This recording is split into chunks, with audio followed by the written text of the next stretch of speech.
Assalamualaikum warahmatullahi wabarakatuh. Bismillah, alhamdulillah. Assalatu wassalamu ala rasulillah wa ala alihi wa sahbihi wa mawalah. Wala hawla wala quwata illa billah. Qala Allah ta'ala fi kitabihil karim. Subhanaka la ilma lana illa ma'alamtana innaka antal alimul hakim. Al-ayah amma ba'd. Hadratan muhtaramin, para alim, para ulama, para masyayikh yang saya hormati dan saya muliakan, seluruh komponen pengurus Madin Merdeka Pesantren Al-Mimbar Tulungagung, sekaligus santri-santri seluruh Madin Merdeka Nusantara, dan sekaligus hadirin wal hadirat rahimakumullah. Pertama-tama, marilah kita bersama-sama memanjatkan puja dan puji syukur kehadirat Allah Subhanahu wa Ta'ala, yang mana atas limpahan rahmat beserta taufik serta hidayahnya, sehingga pada kesempatan malam ini kita bisa bermuajahah, bertemu dalam rangkaian insyaallah ngaji tafsir Ibris yang perdana. Mudah-mudahan pertemuan ini, ngaji kita pada kesempatan malam ini, senantiasa mendapatkan keridhaan dari Allah Subhanahu wa Ta'ala, lancar awal hingga akhir, tidak ada halangan suatu apapun. Salawat beserta salam mudah-mudahan tetap terlimpahkan keharibaan Nabi Agung Muhammad Sallallahu Alaihi Wasallam, Nabi yang telah memberikan uswah hasanah kepada kita semua, ila dzulumati ila nur. Mudah-mudahan dengan kita itba, mengikuti sunnah-sunnah beliau, syariat beliau, dan dinul Islam, kita senantiasa berharap kelak di yaumil qiyamah kita mendapatkan pertolongan dan syafaat baginda Nabi Muhammad SAW. Santri dan santriwati Madin Merdeka yang saya cintai dan saya banggakan, sebelum kita mengawali ngaji kita pada kesempatan malam ini, marilah kita bersama-sama kita buka dengan bacaan Ummul Quran. Mudah-mudahan acara ini diiringi dengan keberkahan Allah Subhanahu wa Ta'ala. Wa ala diniyah wa ala kulli niyatin sholihah. Al-Fatihah.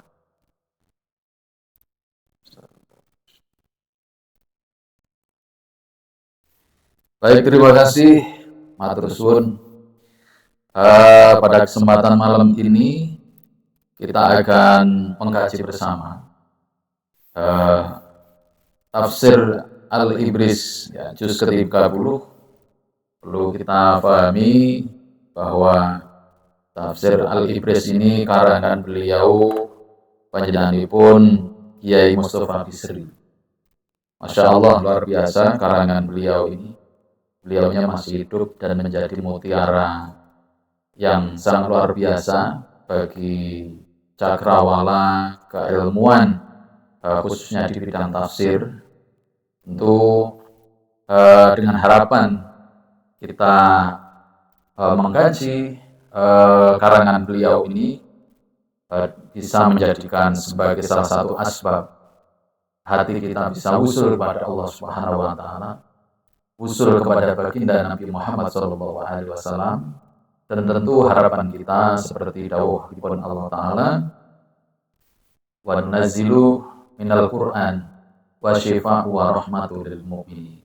Dengan kita mengkaji, mempelajari, menggali, kemudian mutola'ah tafsir Al-Ibris ini, mudah-mudahan seperti dawuh ibn Allah Ta'ala bisa menjadikan syifa, bisa menjadikan obat, bisa menjadikan penyembuh bagi kita. Barangkali mungkin hati kita pernah terluka, hati kita pernah sakit, hati kita pernah galau, ya. Kita berharap dengan mempelajari, mengkaji tafsir Al-Ibris barokai, mudah-mudahan barokai belum beri hikmatan kita setuju. Hati kita barangkali yang kotor, hati kita penuh dengan noda, dosa dan kesalahan, kita belajar mengharap dan tabarukan dengan mempelajari tafsir Al-Ibris ini bisa menjadikan bertambahnya kualitas keimanan dan ketakwaan kita kepada Allah Subhanahu wa Ta'ala. Santri dan santriwati yang saya cintai dan saya banggakan, sebelum kita mulai, tentu ada baiknya kita ta'aruf dulu, ya, ta'aruf dulu. Perkenalkan, nama saya Aladin Ali Raja. Saya dari Gedingan, Kedung Waru, Tulungagung. Barangkali mungkin Anda semuanya masih bertanya-tanya, belum kenal atau belum tahu. Nanti setelah ngaji nanti bisa lihat di link YouTube, ya, ketik nama saya, ya, insya Allah akan muncul di situ. Alhamdulillah saya juga aktif atau pegiat di dunia dakwah, ya, di dunia dakwah. Tapi jangan lupa, andai kan Anda buka YouTube, ya jangan sampai lupa ya like dan subscribe gitu ya. Baik, terima kasih. Saya tinggal di Gedingan, Kedung Waru, Tulungagung. Ya, Gedingan, Kedung Waru, Tulungagung, dan kebetulan di tempat saya juga merintis pesantren. Mungkin Anda bertanya pesantrennya namanya apa, ya? Di tempat saya namanya Mambaul Hikam, ya. Hampir mirip-mirip dengan pondoknya Gus Hikam. Baik, kita mulai kajian kita pada kesempatan malam ini, ya, kitab Al-Ibris juz ke-30, karangan beliau Syekh Bisri Mustafa dari Rembang. Bismillahirrahmanirrahim. Sebelum saya menyampaikan beberapa hal terkait dengan surat di juz 30, yakni surat An-Naba, perlu saya sampaikan bahwa di dalam ilmu ulumul Quran, di dalam ulumul Quran terdapat dua pemahaman, yakni ada surat atau surah yang disebut dengan istilah surah Makkiyah dan surah Madaniyah. Maka sebelum kita mengkaji, kita harus paham dulu surah Makkiyah dan surah Madaniyah. Surah Makkiyah ini adalah surat atau firman Allah yang diturunkan oleh Allah Subhanahu wa taala melalui perantara malaikat Jibril, di mana Rasulullah ini masih belum hijrah ke Madinah. Dan ada ciri khas surah atau surah Makkiyah ini, bahwa yang pertama, surah Makkiyah itu suratnya biasanya pendek-pendek gitu ya. Kemudian isi dari kandungan di dalam ayat tersebut kebanyakan mengandung nilai-nilai akidah atau keyakinan. Kemudian dilihat dari ayatnya, ini sudah memiliki perbedaan dibanding dengan ayat-ayat Madaniyah. Nah, ini.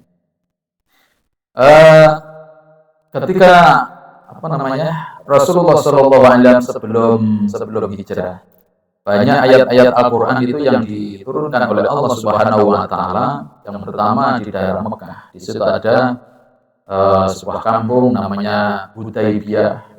Kemudian Al-Quran juga pernah diturunkan ketika Rasulullah berada di Mina. Kemudian Rasulullah berada di Arafah. Nah, ini juga pernah Allah Subhanahu wa taala menurunkan firman-Nya. Dan ada corak tertentu surat Makkiyah, ya, surat Makkiyah. Kalau di dalam ulumul Quran ada istilah fawatihus suwar. Jadi ada istilah fawatihus suwar. Fawatihus suwar itu adalah pembukaan di dalam sebuah surah atau surat. Ya, biasanya diawali dengan huruf yang pendek-pendek, kalimat yang pendek-pendek. Ini adalah surat Makkiyah. Biasanya kita menjumpai, ya, di awal surat berawal dari Nun, gitu ya. Kemudian ada Qaf, ada Shad, kemudian ada Hamim, kemudian ada Yasin, dan selanjutnya. Nah, ini disebut dengan istilah, kalau di dalam ulumul Quran namanya adalah fawatihus suwar, pembukaan surat atau surah di mana nama atau penggalan pembukaan ayatnya ini pendek. Ya. Kemudian di dalam surat Makkiyah ini juga ada ciri khasnya, ada coraknya. Ya. Nanti akan kita sampaikan juga perbedaannya antara surat Makkiyah sama surat Madaniyah. Ya. Kalau surat Makiyah ini biasanya terdapat atau banyak kita jumpai lafaz di dalam penggalan ayat atau di tengah ayat itu ada kalla, ya. Ada kalla, kalla saya lamun, tsumma kalla saya lamun, ada kallanya. Nah, kalla itu adalah lafaz menyela, ya, lafaz menyela dari Allah Subhanahu wa taala. Ya. Kemudian kalau di awal kita menjumpai lafaz yang awal diawali dengan ya ayuhan nas. Ya ayuhan nas. Kalau madaniyah biasanya ya ayyuhalladzina amanu. Nah, ini tentu sangat sangat mencolok sekali ya perbedaannya antara surah surat Makiyah dan surat Madaniyah. Nah, kemudian di dalam surat Makiyah itu banyak terkandung riwayat-riwayat, ya, kisah-kisah tentang orang-orang soleh, kemudian kisah-kisah para nabi-nabi terdahulu dan umat-umat terdahulu. Ya, biasanya demikian. Nah, demikian juga sebaliknya surat Madaniyah. Ya, surat Madaniyah. Surat Madaniyah ini diturunkan ketika Rasulullah Shallallahu Alaihi Wasallam hijrah ke Madinah. Jadi perlu kita pahami bahwa Rasulullah berdakwah di Makkah itu selama 13 tahun. 13 tahun. Kemudian Rasulullah hijrah ke Madinah itu selama 10 tahun. Kemudian kalau di dalam surat Madaniyah ini biasanya ayat yang diturunkan berada di atau Rasulullah ketika itu berada di area atau kota Madinah. Di antaranya ada di Kuba, kemudian di Madinah sendiri, dan tempat-tempat yang berada di sekitar Madinah. Dan biasanya surat Madaniyah ini panjang, bunyi ayatnya panjang sekali, berbeda dengan ayat-ayat Makiyah. Isi di dalam surat atau di dalam ayat-ayat tersebut biasanya mengandung beberapa hal, ada mengandung bukti argumentasi, kemudian menunjukkan kebenaran Allah Subhanahu wa taala dan lain-lain. Dan ini yang menjadi corak khas surat Al-Madaniyah. Ini biasanya diawali dengan ya ayyuhalladzina amanu. Kalau yang Makiyah ya ayyuhan nas, ya berbeda ya ayyuhan nas, wahai orang-orang, ya, sebenarnya demikian. Sedangkan ya ayyuhalladzina amanu, wahai orang-orang yang beriman. Ya ayyuhan nas dikhususkan bagi seluruh manusia, tapi berbeda dengan ya ayyuhalladzina amanu dikhususkan bagi orang-orang yang beriman. Jadi di sini sangat mencolok sekali. Nah, bahasan kita dalam juz ke-30 ini termasuk di dalam surat Makiyah, ya. Surat Makiyah yang terdiri dari 40 ayat. Baik, sebelum kita mulai ngaji kita pada kesempatan malam ini, monggo kita lalar bersama-sama agar menambah keberkahan di dalam kajian kita yang perdana ini. Nanti monggo diikuti ya sambil melihat kembali ya kajian kita, sekaligus untuk belajar tartil ya, membaca dengan tartil. A'udzu billahi minasyaitonir rajim. Bismillahirrahmanirrahim. Amma yatasaalun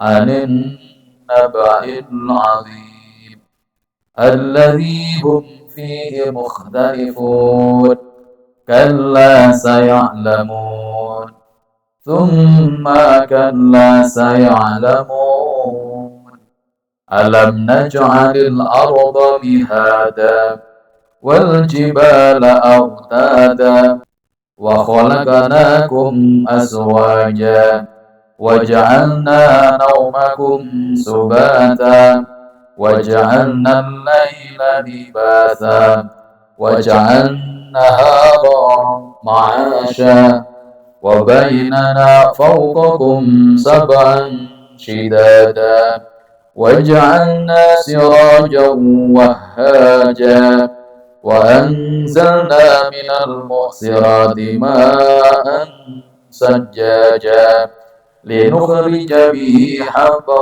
ونباتا وجنات ألفافا إن يوم الفصل كان ميقاتا يوم ينفخ في السور فتأتون أفواجا وفتحت السماء فكانت أبوابا وسيرت الجبال فكانت سرابا إن جهنم كانت مرصادا للطاغين مآبا لابسين فيها أحقابا لا يذوقون فيها بردا ولا شرابا إلا حميما وغساقا جزاء وفاقا إنهم كانوا لا يرجون حسابا وكذبوا بآياتنا كذابا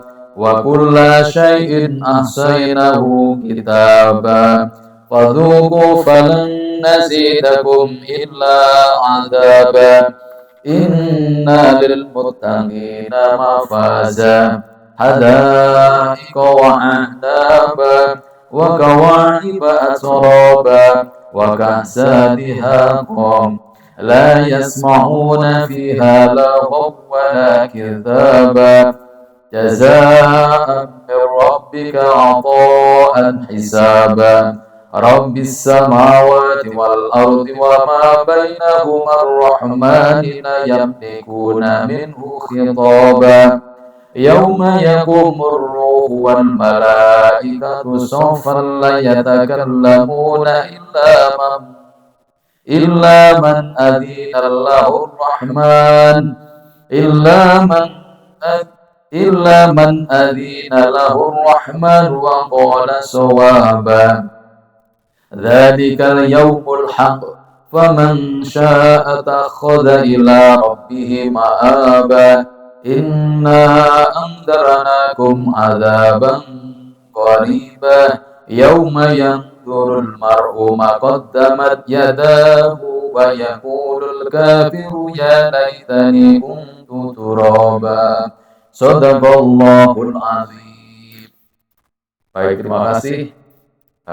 Nanti para santri dan santriwati Madin Merdeka nanti sebelum kita kaji, monggo dibiasakan untuk membaca dulu, gitu ya. Bismillahirrahmanirrahim. Amma yatasa'alun. Amma saking opo. Yatasa'alun podo takon tinakon ing wong Quraisy. Jadi ayat ini menggambarkan, mengisahkan kegalauan orang-orang kafir Quraisy ya, yang dalam tanda kutip tidak percaya ketika Rasulullah SAW memberikan gambaran-gambaran tentang Yaumul Ba'ats ya. Nganin naba'il azim, anin naba'i saking cerita al-azimi kang agung. Dijawab sendiri oleh Allah ketika orang-orang kafir Quraisy sedang kasak kusuk, sedang membicarakan sesuatu. Anin naba'il azim, mereka al-azim bercerita tentang sesuatu yang besar, yang agung. Alladzi kang utawi manungsa kabeh, alladzi kang utawi manungsa kabeh fihi ing dalem ya alladzi iku mukhtalifun padha sulaya ya manungsa. Jadi ini menggambarkan, menceritakan tentang kegelisahan atau kegalauan orang-orang kafir yang menceritakan baginda Nabi Muhammad SAW ketika Rasulullah dalam dakwahnya menyampaikan pesan-pesan firman-Nya Allah berkaitan dengan hari kebangkitan, kemudian kiamat dan lain-lain. Sehingga orang-orang kafir ini, orang-orang kafir Quraisy, mereka membincang itu ke semuanya. Bahasanya wong Jawa bodo gibah kabeh. keberadaan orang-orang kafir Quraisy kayak demikian. Kala saya'lamun, kala ojo ngono. Saya'lamuna bakal padha weruh iya wong Quraisy. Summa kala saya'lamun, summa kala mongko nuli ojo kaya ngono. Saya'lamuna bakal padha ngerti iya wong Quraisy. Ya, disangkal oleh Allah Subhanahu wa taala bahwa jangan begitu. Nanti kamu akan mengerti sendiri dengan pertanyaan atau kunjingan kasak kusuknya orang Quraisy itu yang kemudian Allah menjawab sendiri, jangan begitu sebab nanti kamu akan mengerti dengan sendirinya. Bahasanya demikian. Alam naj'ali ana ta ora andadekaken ingsun al-ardha ing bumi mihada ingkang dadi lemek, wal jibala lan gunung-gunung autaza ingkang dadi pira-pira pathok. Jadi Allah ini menyangkal atau memberikan gambaran agar orang-orang kafir Quraisy ya yang ghibah ghibah tentang apa yang disampaikan oleh Rasulullah ketika Rasulullah bercerita tentang Yaumul Ba'ts, hari kebangkitan, kemudian bercerita tentang akhirat, bercerita tentang siksa, surga dan neraka, kemudian bercerita tentang hari kiamat. Ya. Ini oleh orang-orang Quraisy dibahas sedemikian jauh, ya. Sehingga Allah Subhanahu wa taala dawuh alam naj'alil ardha ono to ora andadekake ingsun al ardha ing bumi mihada ingkang dadi lemek. Orang-orang Quraisy disuruh oleh Allah Subhanahu wa taala untuk memahami, apakah dia tidak tahu bahwa Allah menciptakan bumi itu mihada sebagai lemek, sebagai alas yang datar, menunjukkan kebesarannya, menunjukkan keagungan Allah Subhanahu wa taala, bahwa Allah menciptakan bumi ini, Masya Allah, kalau kita kaji tidak akan ada habisnya. Berarti apa? Keberadaan bumi ini diciptakan sedemikian rupa dengan keagungannya, kemudian diikuti wal jibala autada lan gunung-gunung. Ya. Autada ingkang dadi pira-pira pathok. Jadi Allah menciptakan bumi, kemudian Allah juga menciptakan gunung, bumi sebagai lemek, ya, sebagai alas, ya, sebagai alas di mana tempat kita bersinggah. Ya. Kemudian Allah menjadikan gunung-gunung minangka lemek, pathok. Masya Allah, ternyata kalau kita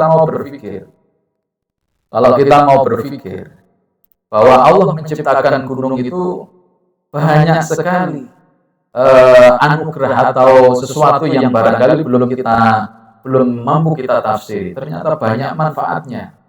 Ya, bahwa gunung itu diciptakan sebagai pathok. Pathok itu berarti sebagai pasak bumi. Nah, wa khalaqnakum lan dadekaken ingsun ing sira kabeh aswajan ing lanang lan wadon. Wa ja'alna naumakum subata, wa ja'alna lan dadekaken ingsun naumakum ing turu ira kabeh subata ingkang dadi ngaso atau istirahat. Saya sampaikan dulu wa khalaq wal jibalu autada. Rahasia di mana Allah Subhanahu wa taala menciptakan gunung, bahwa di dalam riset kota atau negara yang tidak memiliki atau gunungnya itu kecil-kecil atau jarang ada gunungnya, itu potensi terjadi gempa itu sangat besar, ya, seperti Jepang, Korea, Cina, gitu ya, itu setiap saat gampang kena gempa bumi. Jadi kita patut bersyukur kalau di bumi ini banyak gunung, maka dijadikan oleh Allah sebenarnya adalah sebagai pathok, sebagai pasak. Ya, sebagai pasak, bahasane wong Jawa pasak. Sebagai biar tidak goncang, ya, biar tidak goncang. Jadi dengan Allah menciptakan gunung itu banyak manfaatnya yang sangat yang sangat urgen, yang sangat penting sekali bahwa gunung diciptakan sebagai sebagai apa, pantok bumi, agar bumi ini tidak bergetar, tidak bergerak, ya tidak bergerak. Nah ini perlu patut kita syukuri. Allah menciptakan apa namanya bumi, kemudian Allah menciptakan gunung-gunung. Masya Allah, ternyata banyak misteri yang apa namanya yang perlu kita kaji. Ternyata banyak manfaatnya. Belum lagi nanti di dalam gunung itu pasti diikuti dengan hutan yang lebat. Di situ banyak maisha, penghidupan baik hewan, kemudian tumbuh-tumbuhan. Ya, kesemuanya ini adalah membawa keberkahan bagi manusia khususnya. Kemudian wa khalaqnakum azwaja. Allah Subhanahu wa taala menjadikan makhluk khususnya manusia ini berpasang-pasangan. Ya, ada laki-laki, ada perempuan. Kemudian wa ja'alna naumakum subata. Allah juga menjadikan apa namanya? Wa ja'alna naumakum, tidur kita ini menjadi sebuah istirahat. Nah, ini saya sampaikan, Allah menciptakan manusia dengan beda kelamin, laki-laki dan perempuan. Coba kita bisa membayangkan, andaikan Allah menciptakan wong ning dunya iki kok lanang-lanang tok. Lanang-lanang tok. Utawa wedok-wedok tok gitu. Kira-kira yang terjadi apa Mas Jarod? Ya, tentu akan mengalami kepunahan, dan mengarah kepada murkanya Allah Subhanahu wa taala. Ya, kita banyak pelajaran mengambil dari cerita umat Nabi Lut gitu ya. Nabi Lut, mereka tidak mensyukuri Allah menciptakan makhluknya selalu berpasang-pasangan ini agar apa? Mereka bisa melangsungkan apa namanya keberkahan melalui zuriyah yang halal, yang diberkahi oleh Allah Subhanahu wa taala. Ya, maksud Allah menciptakan makhluknya selalu berpasang-pasangan, wa min ayatihi an khalaqalakum min anfusikum azwaja litaskunu ilaiha wa ja'ala bainakum mawaddatan wa rahmah. Untuk apa namanya menghantarkan manusia menuju ketentraman, menuju keberkahan, sakinah, mawaddah warahmah. Tentu saya yakin kalau Allah menciptakan hanya satu jenis kelamin, tidak hanya manusia, mungkin hewan-hewan pun juga tidak akan bisa beranak pinak, tidak bisa berkembang. Nah, itulah rahasia bahwa Allah Subhanahu wa taala menciptakan selalu berpasang-pasang. Maka dulu itu ketika Nabi Adam diciptakan oleh Allah Subhanahu wa taala, kemudian mereka melihat ketika diturunkan di bumi, ya, pada waktu setelah ada kejadian Nabi Adam melanggar syarak ya dengan memakan buah khuldi itu ya.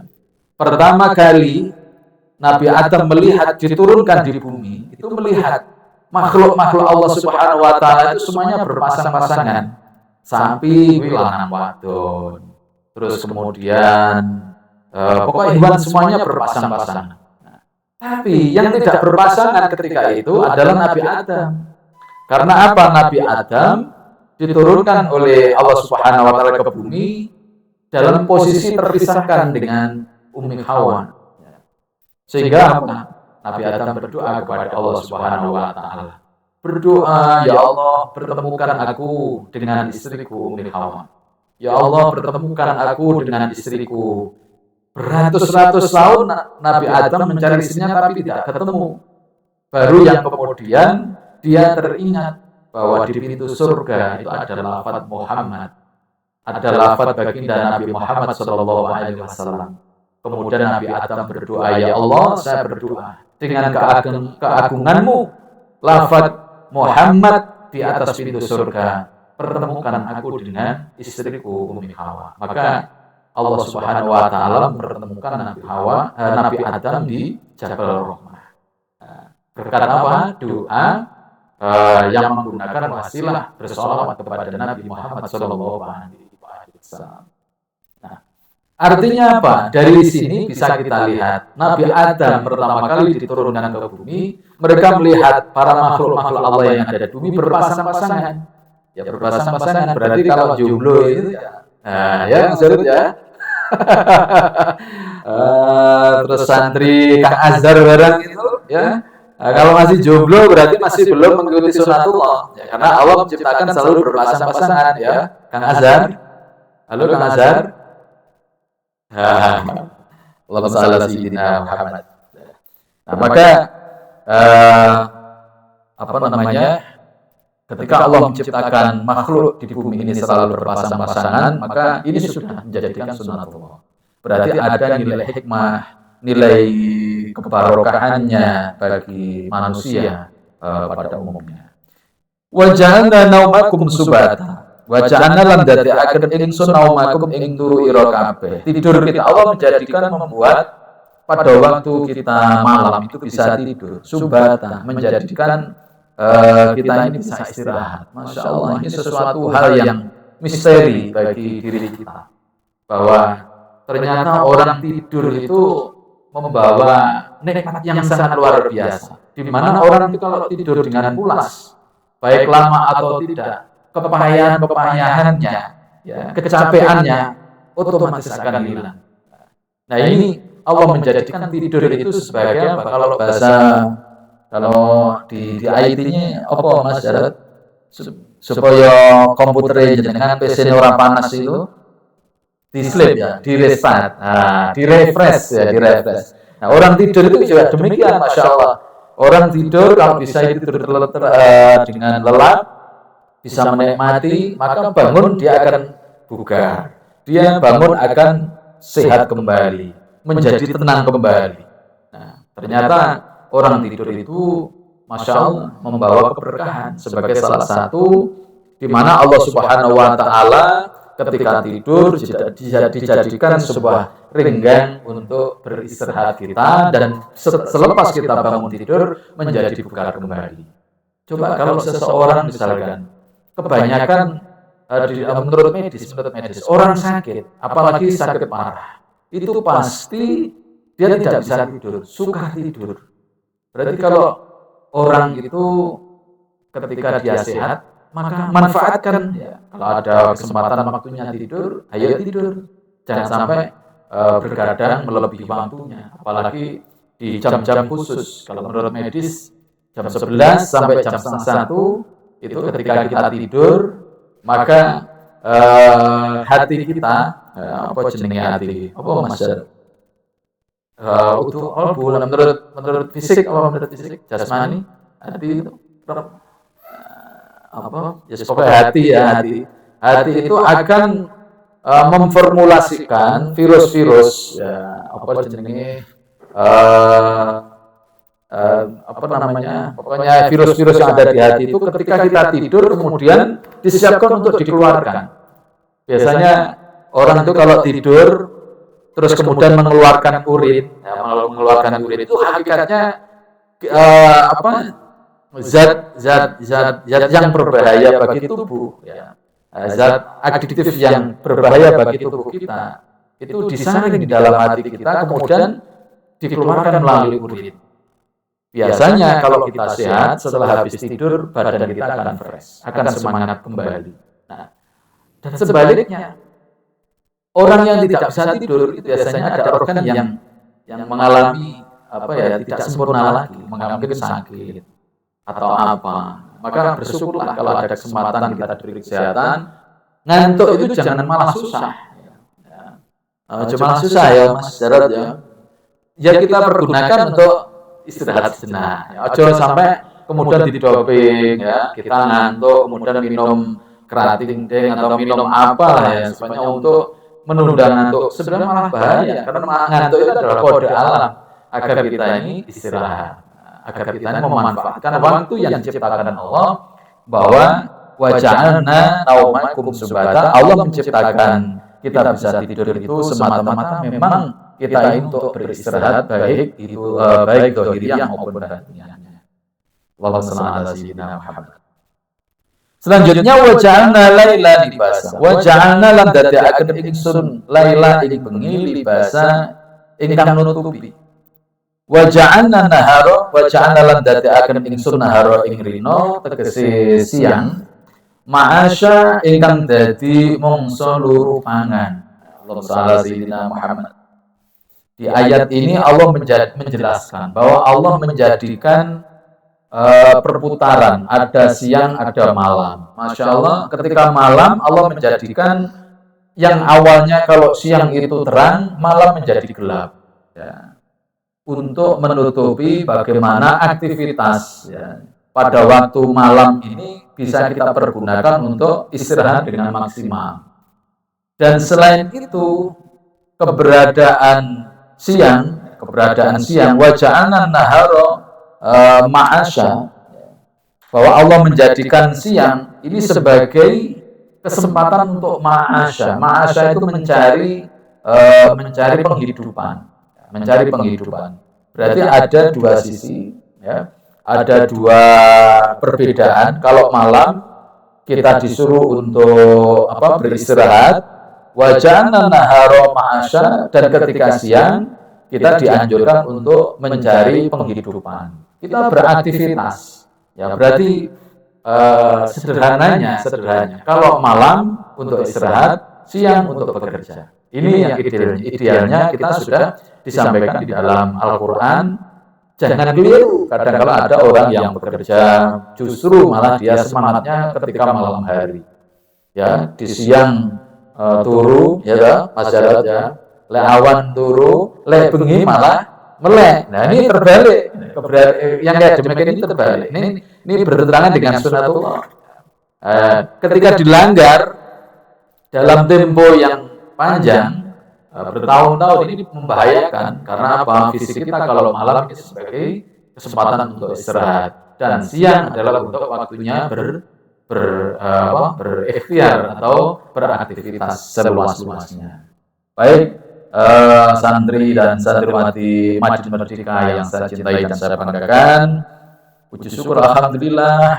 Sebenarnya masih banyak yang akan kita sampaikan. Nah, ini masih kita dalam bahasan yang masih berada di luar tentang makna dari surat An-Naba yang mengisahkan tentang gunjingan-gunjingan atau prasangka buruk terhadap baginda Nabi Muhammad SAW, yang membahas tentang hari kiamat, yang membahas tentang yaumul ba'ts dan siksa kubur. Nah, ini yang menjadikan ketidakpercayaan atau mereka tidak yakin dan tidak percaya kepada Rasulullah SAW, sehingga ayat ini diturunkan oleh Allah Subhanahu wa taala sebagai penjelas bagaimana umat-umat terdahulu, khususnya orang-orang kafir, mau berpikir bahwa apa yang disampaikan oleh Rasulullah SAW itu adalah membawa keberkahan.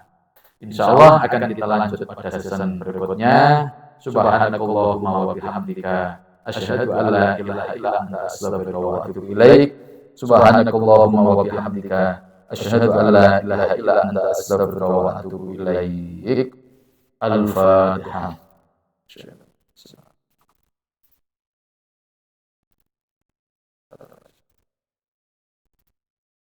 Baik, pada kesempatan yang perdana ini mungkin bisa kita akhiri sampai di sini. Insya Allah akan bertemu kembali di hari Selasa yang akan datang. Dan terima kasih kepada sahabat-sahabat yang berkenan gabung di live TikTok saya. Mudah-mudahan walaupun ngaji lewat online selalu membawa keberkahan untuk kita semua. Saya akhiri sampai di sini. Ihdinas siratal mustaqim. Wallahul muwaffiq ila aqwamit thoriq. Assalamualaikum warahmatullahi wabarakatuh.